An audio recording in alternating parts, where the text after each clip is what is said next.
Yeah, well, his dad was a pretty notorious gambler and bootlegger at the time, and he ran with some pretty crusty characters, one of which was the guy that had this restaurant at the time by the name of Hank Fry.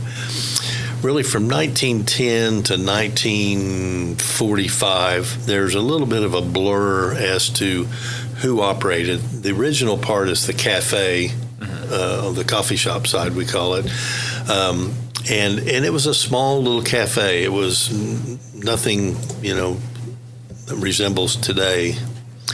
And that little cafe was, I hate to call it a front, but because it was a business, and there were a lot of restaurants down here in the early 1900s, because there were a lot of people that worked down here and were employed here. This was the busiest hub of economic activity in Oklahoma City for many, many years, because it had more employees that worked in the packing houses and the stockyards back here than any other area of Oklahoma City. So when the interurban trolley dropped people off up here on the corner, people came, they went to work, they came out of work, and they bought their dry goods, they bought their clothes, they bought their jewelry, they went to eat, they went and had a beer or whatever else they were trying to do. They got on the trolley and they went home, because back in the early 1900s, nobody had a car. So everybody relied on the trolley for transportation to get them to and fro. So as those years went on, there's an apartment upstairs where our office is now, and the gentleman that owned and operated the cafe at the time would live upstairs. So there was actually two couples that lived up there quite a while, especially towards the 1940s. And they would take turns betting and trading the restaurant. One day you would have it and you'd go downstairs and pay the bills, and if there was any money left over, you'd put some in your pocket. The next day I might have it and I go downstairs and do the same. And this kind of went on for a number of years until 1945. So Gene Wade had gone away to war in World War II, and before he left, he had a theater in Dallas that he had to leave abandoned when he left. He left a gentleman in charge to take care of it while he was gone. When he came back from the war, the place was abandoned, and the guy had run off and I guess made whatever money he had and left. And so when Gene came back, he thought, well, I'm going to move back to Oklahoma. My family's from here, and his dad was living in Oklahoma City at the time. So he sold his building in Dallas, brought his life his life savings up to Oklahoma City, and it happened to be Christmas Eve of 1945, and his dad was a big gambler and bootlegger, as were the guys that lived upstairs that had Cattlemens. So Hank Fry was in the big dice game. It was a craps game at the Hotel Black downtown Oklahoma City, and things got flying, and emotions got high, and Hank Fry was so confident of himself, and Gene Wade, it was just a horrible bet.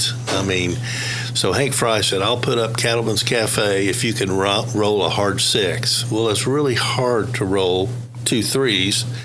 The odds are very, very low that you're going to win it. But he put up his life savings for it. He'd never been in the restaurant business before, didn't know anything about being in the restaurant. Why he even wanted to win the bet, I don't understand.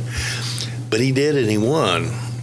And the next day, he came in here and sat down at the stool on the counter and looked around and said, what have I got myself into? And his dad said, son, don't worry about that. We're gonna make this thing work. Now we have the domain here. We have the headquarters for gambling and bootlegging, and we can do everything out of here. In the meantime, you get to work and learn how to run a restaurant and everything. So as time went on, as each of these storefronts, were they 25, 35 feet wide and 100 feet deep, as each one became available, they would buy the next one. So this represents, on the side of the cafe, this represents 3 sections, and they would buy those sections as they became available till we get to the side wall of the parking lot over here. And so they gradually added on to the restaurant. They added on upstairs here a banquet room, in about 1953 or 55, I think. And then they decided, well, this restaurant business is kind of lucrative. I think we can make some money doing this. The big rage in the 1950s were cafeterias, and Oklahoma City had more cafeterias per capita than any other city in the United States. And so everybody was eating at cafeterias, so they started opening up cafeterias. Ada, Lawton, Oklahoma City. They had food service at Wiley Post Airport. They had food service at FAA Training Center out at Will Rogers. They had really spread themselves out a lot and had done very well with most of their operations. And that would go on for a number of years. So as the 60s and 70s came about and things started to change a little bit in the area, the packing houses behind here started to close. And when the packing houses started to close, the stockyards remained, but most of the employees that did business in this area were no longer down here. And packing houses moved out of the city because EPA regulations that started, and nobody really wants a packing house in their neighborhood, and the city had grown around the area by that time. So time went on, and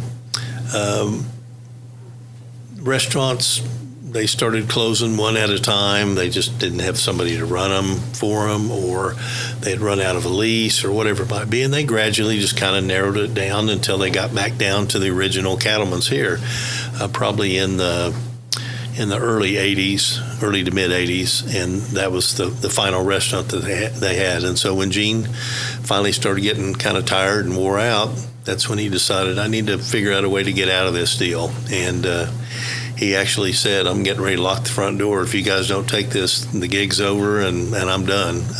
He couldn't afford to feed it anymore. He didn't have the energy to continue to operate it. And so it wasn't, I don't think it was intended to guilt us because, but it did put a lot of pressure on the area because it did draw people to the area. So other merchants like Langston's and the bank were concerned about losing Cattlemen's, and it was actually the bank that helped facilitate part of the lease purchase deal that we entered into that made the operation work out.